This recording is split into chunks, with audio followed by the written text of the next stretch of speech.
Hey, what's going on, everybody? This is Angel over here. So, just did the little intro video. A little nervous, but we got through it. I'm on my way to the airport. Gonna get to work.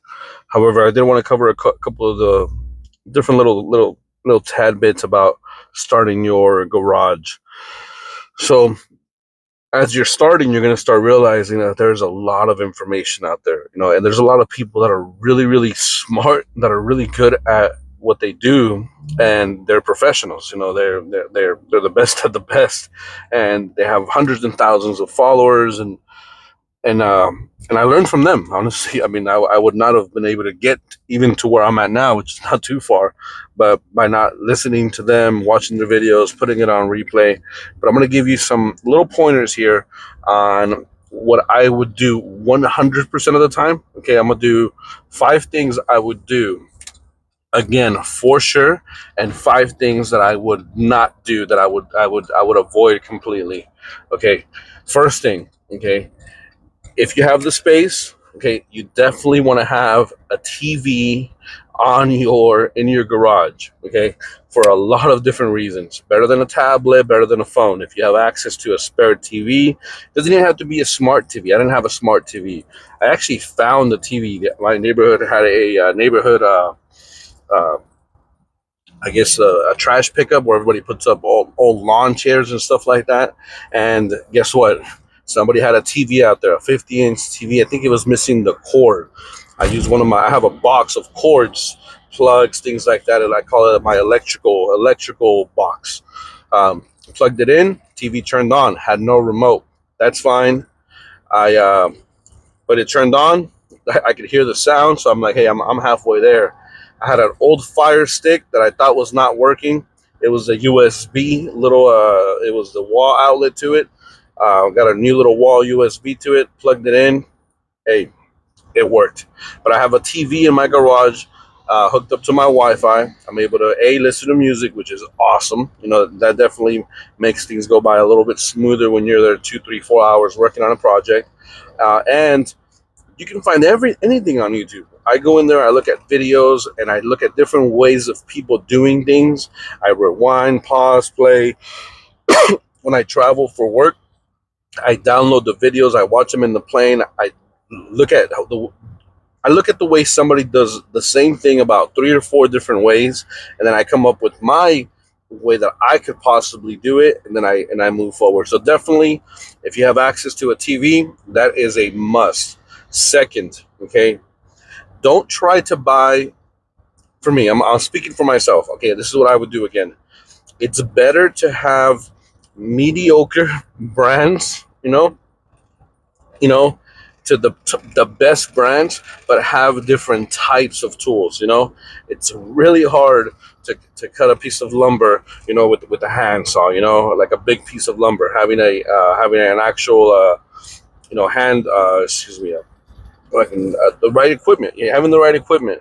So having a drill, having a impact wrench. I use my impact wrench more than my drill. I use my drill to, of course, use drilling holes. Pre-drilling holes. But I use my actual impact wrench probably 9 out of 10 times. Um, on top of that, I have the oscillating tool. I use that quite a bit. It came with the little. I'm gonna put the description here in a little bit. It came with the little shop light that is battery operated. Um, I've used that when I'm working, under the car, and I'm in a tight spot. I need some extra light. It came with a hand saw. It came with a jigsaw. I used that a couple of times, not as much as I probably should have been using. Um, came with something else. It came with a little tool bag. That was cool. It was about $250, and it came with 5 or 6 tools. And I have used the crap out of it. I have used it over and over. I would go if I was to go back. I would 100% go back and buy. I'll put the link in the description of how much I paid. I think it was 260, 280, 5 or 6 tools. I'm definitely, now that I am getting a little bit more experience and understanding why some tools are more expensive than others, I would 100% go with a better brand. I'm cheap, so I probably won't go with the most expensive brand. I probably will go for maybe. cars are crazy. I'll probably go with with a good brand that is used. Um, so that's tip number two. Try to have the right tools. Okay. Number three. Okay, when you're battery operated is better than, for me it's 100% better than corded, because it's more mobile, and it's for me it's been more useful to have it. It's better than having an impact wrench that is with pressure, because I can't tell you how many times I've already gone through one little Craftsman. It was free, donated by my dad. It wasn't pumping. It didn't have enough air, and then the air valve wouldn't turn on. So I bought the bigger Cobalt one. That was useful, but it was still not doing what I needed to do. But the having battery operated is the way to go. It came with two little one 20 volt, one I believe it was a 30 or 40 volt. The 40 volt went out, but get extra batteries. I mean, I have now I have, I believe, three or four batteries. I should get another charger, but I'm using one. I'm charging the other one. You know, they're all charged. When one charges, I plug in the other one, so on and so forth. So I have three or four different batteries that are always full of charge, and they all go with all the tools. That's exactly why I tell you, go. Tip number two, go with the set. Number three is have the batteries, go for all of them. It's just so much easier to just switch out the battery and just keep going at it. Number three, okay, go if you are eventually you're gonna want to do something with your truck. Whether a headlight goes out, whether you want to put in some brakes, or you want to be like me, you want to lift your truck a little bit. This truck here, I lifted quite a bit. 3.5 inch lift in the back and the front. I put a leveling kit on it. I put in the HID headlights. I put in new tail lights, um, oxygen sensors, things like that. Buy yourself a nice little toolkit. They're between $50 to $150 depending on the brand, but um, try not to go with the cheapest ones there, because I've broken a few cheap tools. And here you go now. If you don't have a second car, you have to wait till your wife gets home, or find the way to get to the store and get a second one. So invest in some pretty decent mechanic tools, um, and have a variety of wrenches. Have a variety of. My truck uses metric, so I like the metric, but I also have the SAE, the SAE and metric. Metric is the even numbers. The 10, 12, 14. So on and so forth. So have a variety of different tools to use, and uh, get yourself the adapters. I bought a little. It was a cheap little right. Okay, so that's I'll give you a little recap. TV is great. Variety of tools, batteries. Fourth is mechanic tools. Get yourself a good little set of mechanic tools that you can use. And on that single note is get yourself a little adapter to put into your impact wrench. Of course, impact wrenches are for impacting bolts, and it's kind of like drives a hammer and it hits it, and drives a hammer and it hits it, drives a bolt and it hits it, hits it. So it impacts it all the way in there. It's great for pulling out really, really stubborn bolts. So eventually you're gonna find yourself needing certain tools and buying a little bit more. Like I just had to buy some deep socket tools, deep socket fucking sockets. So now I have deep sockets, regular sockets, metric, SAE, and so that's eventually it'll evolve. But yeah, having a good mechanic, good little tool set is definitely a plus. Number five, organization. Okay, I can't say enough about just being organized.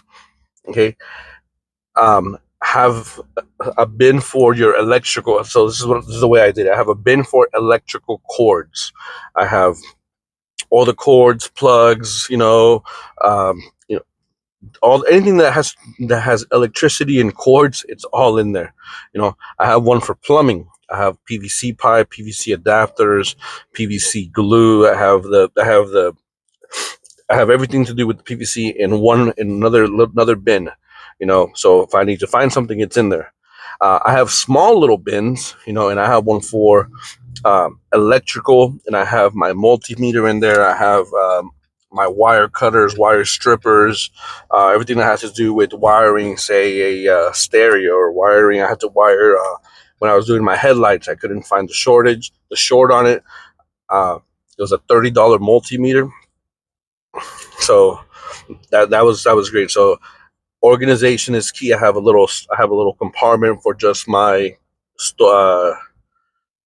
for my electrical stuff. I have one for my now. I have one.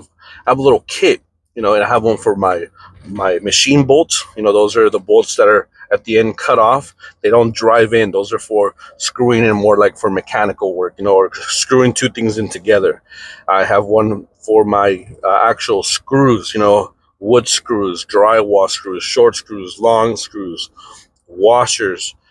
Um, you know, hex nuts. So staying organized is definitely a plus. I have a drawer for my pliers, drawers for my. I have all my screwdrivers. I have my flatheads on one side. My Phillips on the others, and that has helped me quite a bit. Just going in and just knowing where everything is at. That saves me 30-40 minutes from trying to find the tools, and then that that cuts down my project, and probably by an hour, because I'm not over here trying to find everything. um, and number five, on the organization. Now I know this is hard, and I'm guilty of it, of just about as anybody else. Okay, at the end of the night, at the end of your work, whatever you're doing, put it all away. Okay, don't just say I'll do it in the morning, because you won't.